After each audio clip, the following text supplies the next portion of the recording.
The cosmos was vast and loud. Electromagnetic signals bounced around like drunken party guests, most of them natural noise, scattered remnants of cosmic events, or the background radiation of the universe itself.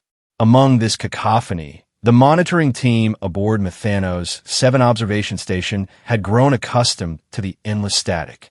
The Xanthri were a patient species, with their exoskeleton bodies resembling Earth's arthropods, but significantly larger and more complex. They had evolved on a methane-rich world where careful observation meant survival. 6 breathing tubes protruded from their thoraxes, occasionally puffing with emotional emphasis, while their sensory antennae waved in patterns that conveyed nuanced feelings beyond their verbal language. Another quadrant, another billion signals of absolute nothing, complained Technical Officer Claxon, his antennae drooping in boredom as he monitored the scanning equipment. His breathing tubes puffed in rhythmic disappointment. The Xanthri were obsessive data collectors. Their civilization had thrived on meticulous documentation long before they achieved space travel. Now, with the resources of 17 settled worlds at their disposal, they maintained the galaxy's most comprehensive signal monitoring network. Wait! Claxon's body suddenly stiffened, his antennae pointing straight up in the universal Xanthri gesture of alert. I'm detecting an artificial pattern from Sector 8, from that unremarkable yellow star. Station Director Vex glided over, her movement fluid despite her heavy exoskeleton. The Sol system? Nothing ever comes from there. We classified it as pre-technological centuries ago. This is definitely an artificial broadcast pattern, Claxon insisted, his breathing tubes puffing with excitement. Structured data packets. Organized transmission. The signals appear to contain both audio and visual information. Director Vex's skepticism was natural. The Xanthri had cataloged thousands of developing worlds, and false alarms were common. Yet, something about Claxon's certainty made her peer at the signal metrics herself. Download a sample, she ordered, her own antennae twitching with barely contained curiosity. Within minutes, the station's advanced decoding systems had begun processing the signals, converting them into formats comprehensible to Xanthri sensory organs. The entire monitoring team gathered around the central projection chamber, breathing tubes all puffing in anticipation. The first images flickered into existence, moving pictures showing bizarre bipedal creatures, interspersed with scenes of landscapes unlike anything on Xanthri worlds. The audio came next, strange modulating sounds that the linguistics computer hesitatingly identified as language.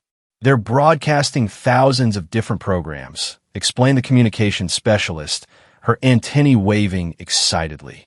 News, fictional narratives, competitions, educational content. But there's one category that seems particularly prevalent. She adjusted the parameters, and new images appeared. Magnificent landscapes, mountains, oceans, forests, deserts, and creatures of astonishing diversity moving through these environments. Above it all, the steady voice of an unseen narrator. The lions of the Serengeti wait patiently, conserving their energy for the hunt, the translated voice declared. On the screen, several large feline creatures lay in tall golden grass, exactly as described. Now, the lead female spots a potential target and signals the others. As if on command, one lion raised its head, looked in a specific direction, and made a subtle movement. Immediately, the others responded, shifting positions with evident purpose. Claxon's breathing tubes inflated to their maximum capacity. "Did you see that?" The narrator spoke, and the creatures responded instantly. Director Vex's antennae curled in confusion. Play another segment. They watched dozens more clips. Birds migrating precisely when mentioned, fish leaping over waterfalls on cue, microscopic organisms dividing at the very moment the narrator declared they would. In every instance, the unseen voice seemed to direct the actions of the creatures with perfect precision. "This is unprecedented," whispered Director Vex, her breathing tubes quivering. These beings appear to possess the ability to control other life forms through vocalization alone. The excitement spread through the station like wildfire. For the first time in centuries, the Xanthri had discovered something truly unexpected. By the cycle's end, Director Vex had composed an urgent message to the Xanthri Science Academy, her antennae rigid with the gravity of their discovery. We have detected broadcasts from Sol 3 depicting beings with apparent biokinetic abilities. They command creatures to perform specific actions through vocalization. Request immediate analysis and guidance.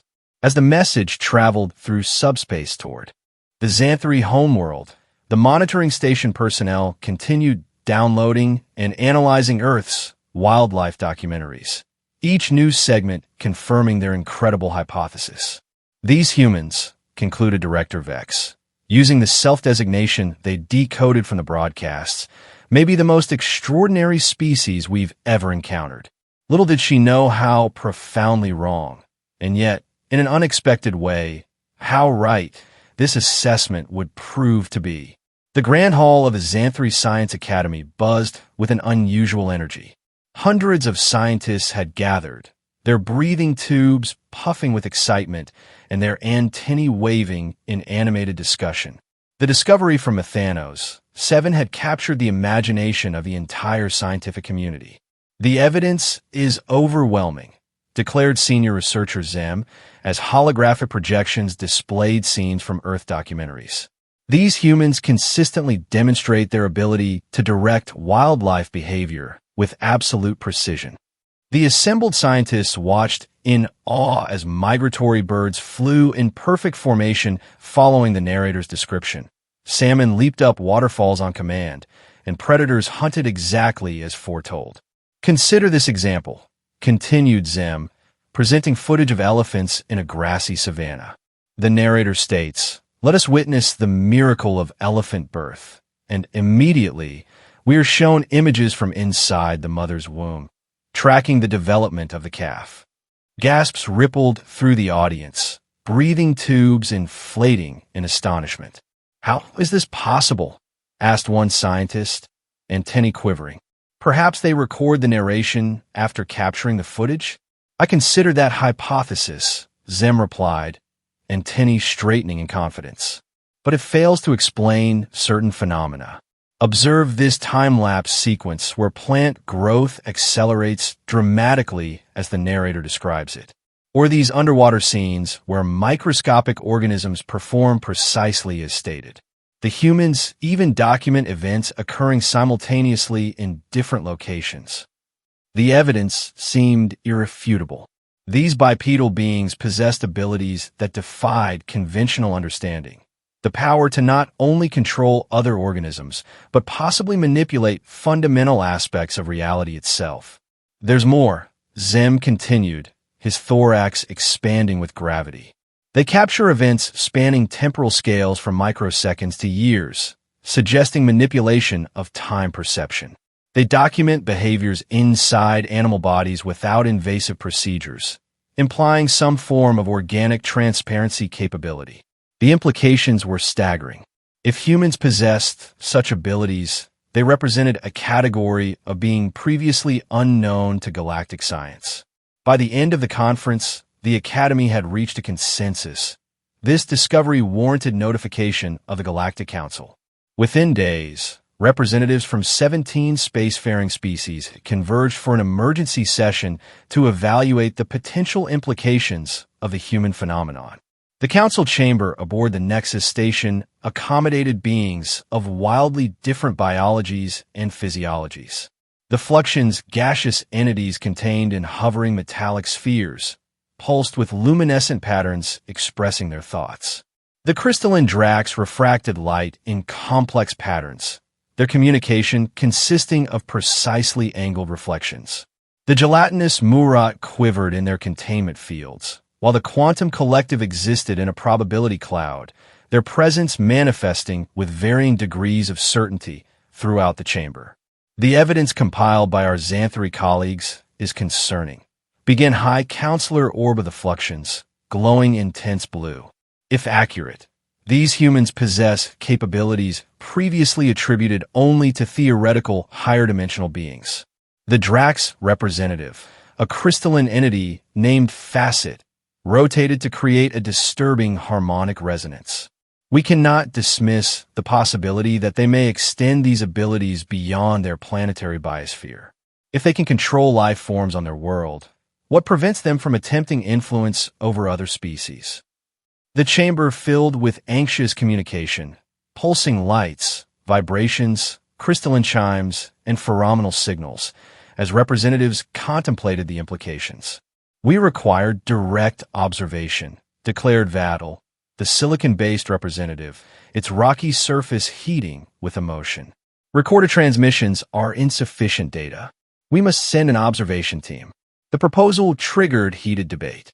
Direct contact with potentially dangerous species carried enormous risk.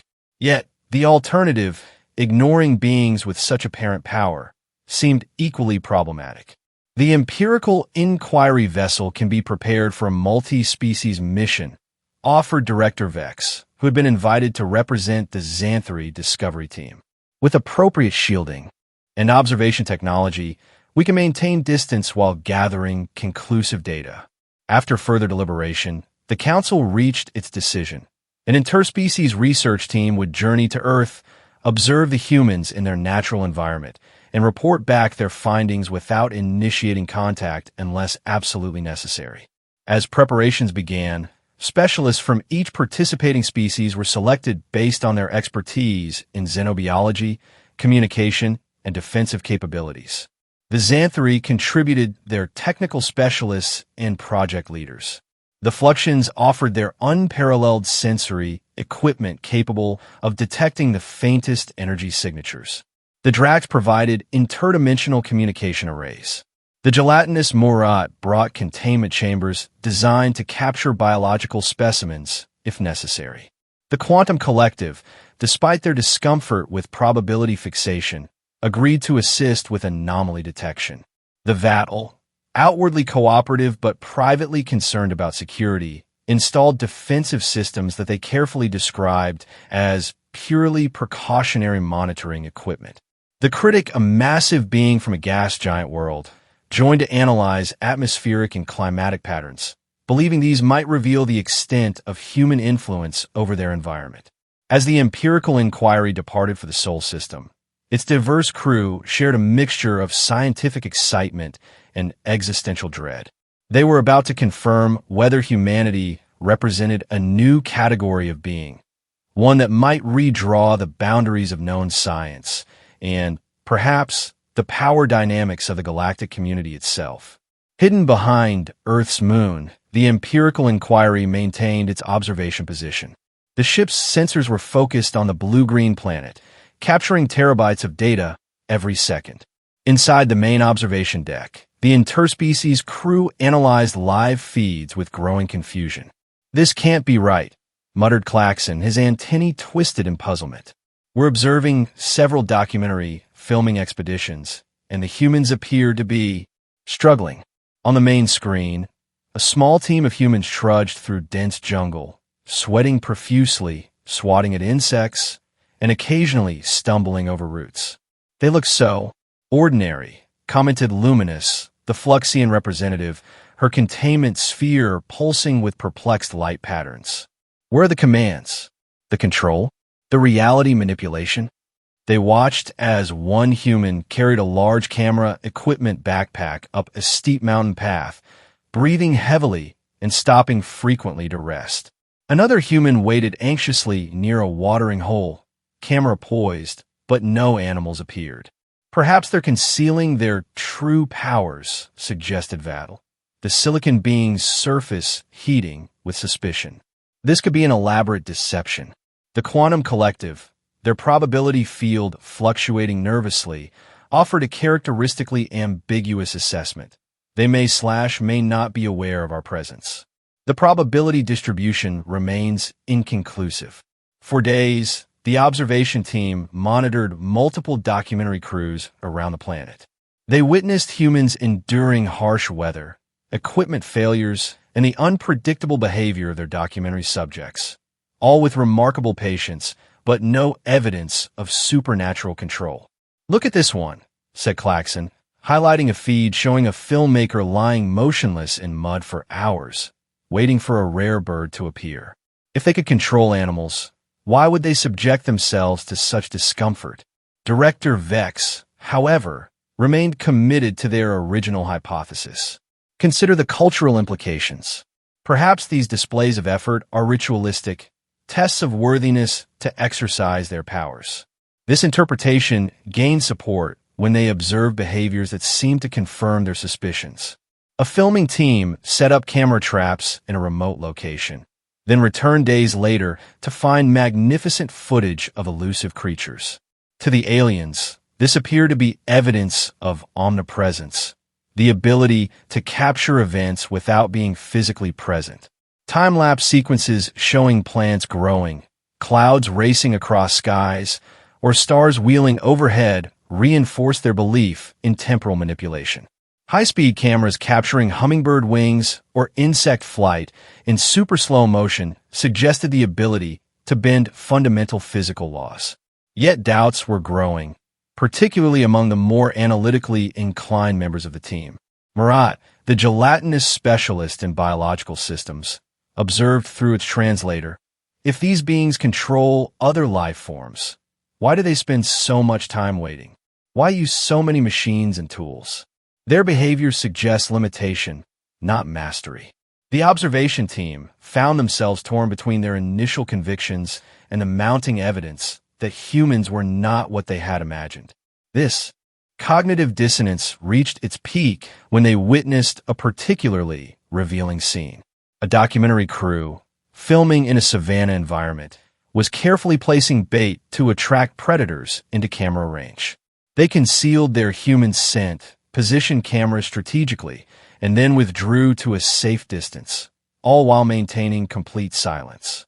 They're interfering directly with the ecosystem, Gas Klaxon. Is this a demonstration for our benefit? Are they aware we're watching? The team convened an emergency meeting aboard the ship, the atmosphere tense with conflicting interpretations. These actions suggest limitations, not power, argued Murat, its gelatinous form rippling with conviction. They're using tricks and tools to compensate for an inability to directly control animals. Or, countered Vattel, this is a message intended specifically for us, a demonstration of their willingness to manipulate life forms openly, perhaps as a warning. After hours of heated debate, the team reached a reluctant consensus. Direct contact had become necessary. They could not resolve their questions through passive observation alone. Despite the risks, they would need to approach these potential gods and attempt communication. Director Vex, antennae rigid with determination, gave the order, prepare the landing vessel.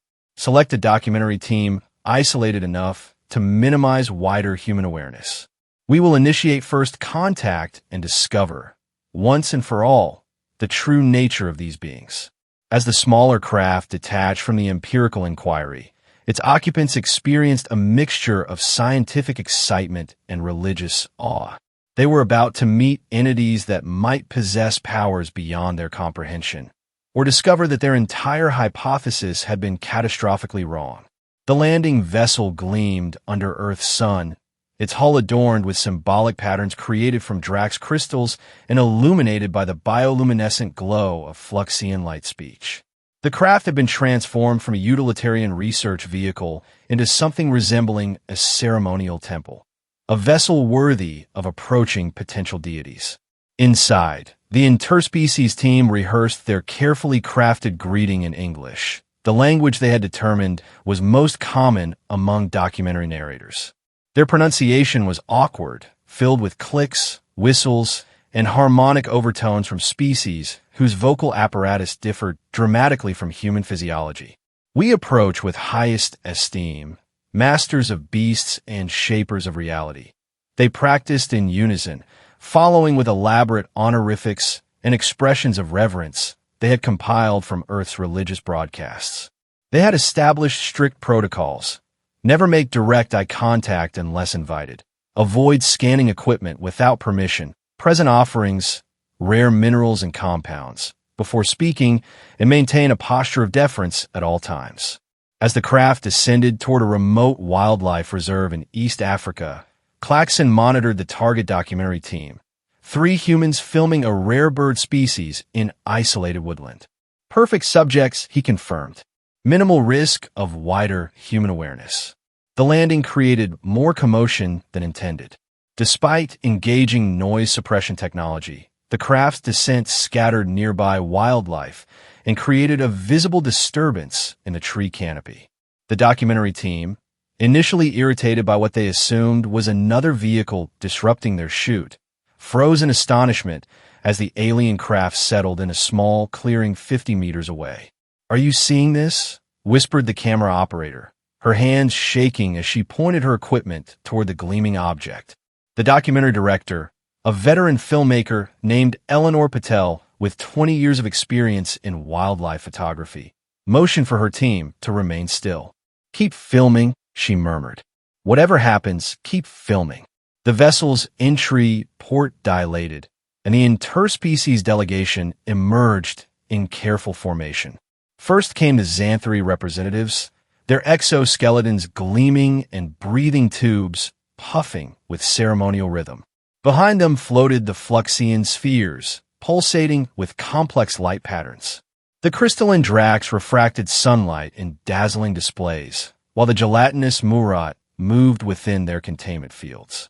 The Quantum Collective's probability field created a strange visual distortion, and the silicon-based Vattel brought up the rear, their rocky surfaces absorbing heat from Earth's sun. The human film crew stood paralyzed, the camera operator continuing to record on pure professional instinct while the sound technician's boom microphone drooped forgotten in his hands. The aliens approached with slow, deliberate movements, then performed their rehearsed ceremony, a bizarre pageant of flashing lights, crystalline vibrations, pheromone releases, and coordinated movements that made no sense to the bewildered. "Humans." Director Vex stepped forward, antennae arranged in a Xanthary gesture of deepest respect, and attempted their prepared greeting. "We approach with highest esteem, masters of beasts and shapers of reality." Eleanor Patel dropped her clipboard. The sound technician's microphone fell completely, hitting the ground with a thud that the aliens interpreted as a ritual response. "The dropping of the staff indicates acceptance," whispered Claxon excitedly. "Proceed to Phase 2. Director Vex continued, her translation device converting her clicks and whistles into heavily accented English. "Most honored controllers of time and space, we have witnessed your mighty works through the speaking pictures you send to the stars. We marvel at your command over all creatures, your ability to see inside bodies, to make time flow fast and slow, to be present everywhere." Eleanor finally found her voice. I think you've made some kind of mistake. We're just filmmakers. Documentary filmmakers." The aliens exchanged confused glances, or their species equivalents of confused glances. The Quantum Collective's probability field fluctuated wildly. "We have observed your power," insisted Director Vex. "You speak, and animals obey. You command time to speed and slow. You see through flesh and stone." That's just editing," stammered Eleanor. "And narration. And camera techniques." "Editing," repeated Claxon, the unfamiliar word triggering a flurry of antennae movements among the Xanthary. "Yes, editing. And camera work. And scripting. And post-production narration." The aliens remained unconvinced. Director Vex activated a holographic projector that displayed scenes from wildlife documentaries. "Explain how you command these magnificent predators to hunt at your spoken word." "We don't command them at all. We film them hunting naturally, then record narration afterward to explain what happened. Sometimes we wait weeks to capture a few minutes of usable footage." The conversation grew increasingly surreal as the aliens presented their evidence of godlike powers: time-lapse photography, telephoto lenses, underwater cameras, drone footage, infrared imaging, while the humans tried desperately to explain these as mere technologies, not supernatural abilities.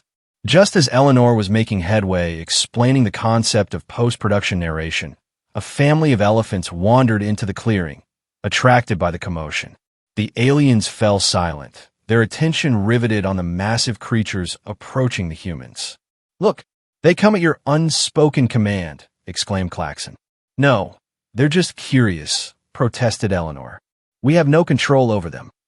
But the coincidental timing of the elephant's appearance reinforced the aliens' convictions. No matter how the humans denied their powers, circumstantial evidence seemed to contradict them. The impasse might have continued indefinitely if not for the practical-minded camera operator, who pulled out her laptop and, with the documentary's editor on video call, walked the aliens through the entire production process. Raw footage, selection, editing, scripting, narration recording, sound design, and final assembly. The revelation hit the alien delegation with varying degrees of impact.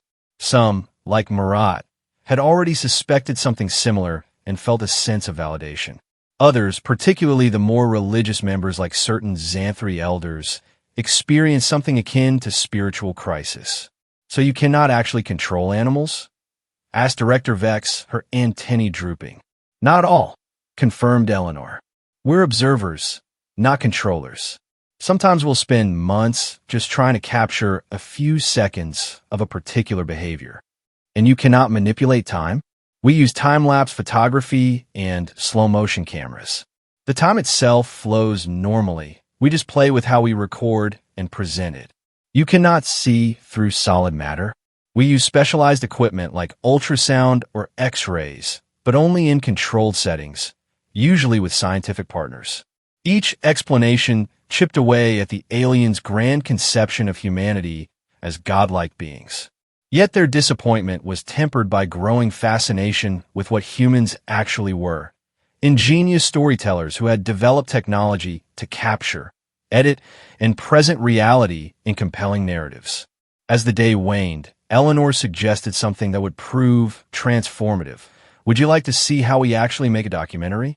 From planning to final product." The production team's small field studio, housed in a modest tent, became the site of revelation for the alien delegation. Eleanor and her team demonstrated their equipment, showed raw footage alongside finished segments, and explained the painstaking process of documentary creation. "This is what we call B-roll," explained Eleanor, showing clips of landscapes and animal behavior. "And here's how we write narration to fit what we've captured." The aliens watched in growing comprehension as humans revealed themselves to be not gods, but storytellers. Beings who couldn't control reality, but had mastered the art of packaging it into narratives that could influence minds across vast distances. "We were misled by our cultural differences," admitted Director Vex. "We interpreted your documentaries through our own framework of understanding, without context for your methods or technologies." "Happens all the time," Eleanor said with a smile. "Even between human cultures. Storytelling can be so powerful it sometimes feels like magic to the audience." This observation sparked an epiphany among the alien delegates. While humans lacked the supernatural powers they had imagined, they possessed something perhaps equally remarkable: the ability to transform experience into story, to capture reality and reshape it into narratives that could educate, move, and inspire across species boundaries. "In our assessment, we thought you commanded animals," said Klaxon, his antennae waving thoughtfully. "But we now understand you command something else entirely, the narrative about animals. The story." Eleanor nodded. "That's actually a beautiful way to put it. We don't control wildlife, but we try to tell their stories in ways that help others care about them." As night fell, the alien delegation retreated to their vessel to communicate their findings to the Galactic Council. The debate was intense. Should Earth be classified as a threat, given humanity's clear mastery of persuasive communication techniques? Or was this an opportunity for cultural exchange with a species that had developed storytelling to an unprecedented level? The majority view eventually crystallized. Humans represented not a danger, but a unique opportunity. Their ability to construct compelling narratives about reality, while respecting the autonomy of the beings they documented, suggested a species with whom meaningful exchange might be possible. The next morning, when the aliens returned to the documentary camp, they came with a proposal that surprised Eleanor and her team. We would like you to create what you call a documentary about us, said Director Vex, to show humanity that they are not alone in the universe, and to demonstrate how different beings can learn from mutual misunderstanding. Eleanor's professional instincts immediately took over, despite the extraordinary circumstances. That would be the documentary of a lifetime. But how would we handle the revelation to the wider human population? This would change human history forever. We understand the magnitude, acknowledged Director Vex. Our council proposes a gradual approach. Your documentary would be the first step in a carefully managed process of species introduction. As discussions continued about the logistics and implications of such a project, a deeper connection formed between the filmmakers and the alien delegation. Both groups had dedicated their lives to observation and understanding, the humans through documentary, the aliens through scientific study. Both had experienced the humbling recognition of their own cultural biases and limitations. On the final day before the alien delegation's scheduled departure, Eleanor's team organized an impromptu screening. Using a projector against the side of their tent, they showed a rough cut of footage they had compiled: the aliens' arrival, their ceremonial approach, the bewildering first conversation, and the gradual journey toward mutual understanding. Watching themselves on screen, the aliens experienced firsthand the power of human storytelling. The editing, music, and selective focus transformed their own experience into something new, a compelling narrative about connection across unimaginable differences. We were not entirely wrong, mused Director Vex as the screening ended. Humans do possess a kind of power, not over animals or time or space, but over story itself, and through story, over minds and hearts. That's both flattering and a bit terrifying, Eleanor replied with a laugh. But I suppose all communication carries both potential and responsibility. As the alien delegation prepared to depart, they exchanged formal farewells with the documentary team. The humans had agreed to serve as liaisons for future contact, while the Galactic Council would prepare for the gradual revelation of extraterrestrial life to humanity. We came seeking gods who control animals, said Director Vex in parting. Instead, we found storytellers who capture moments. Perhaps that is a different kind of magic, not controlling reality, but preserving it in ways that transcend time and distance. Not gods, agreed Eleanor, but maybe our stories are enough to make a kind of magic. As the gleaming vessel rose silently above the African savanna, Eleanor's camera operator captured its ascent, the beginning footage of what would become the most extraordinary documentary in human history. Its working title, suggested by Claxon just before departure, seemed perfect. We are not gods, but stories might be magic enough. On Earth, preparations began for a new era of interspecies communication based not on misconceptions of godhood, but on the shared power of narrative. And in distant worlds across the galaxy, beings of wildly different physiologies settled in to watch human documentaries with new understanding, not as demonstrations of supernatural power, but as testaments to the extraordinary ability of one species to tell the stories of all others. The cosmos was vast and loud, but now, for the first time, some of its noise had become conversation.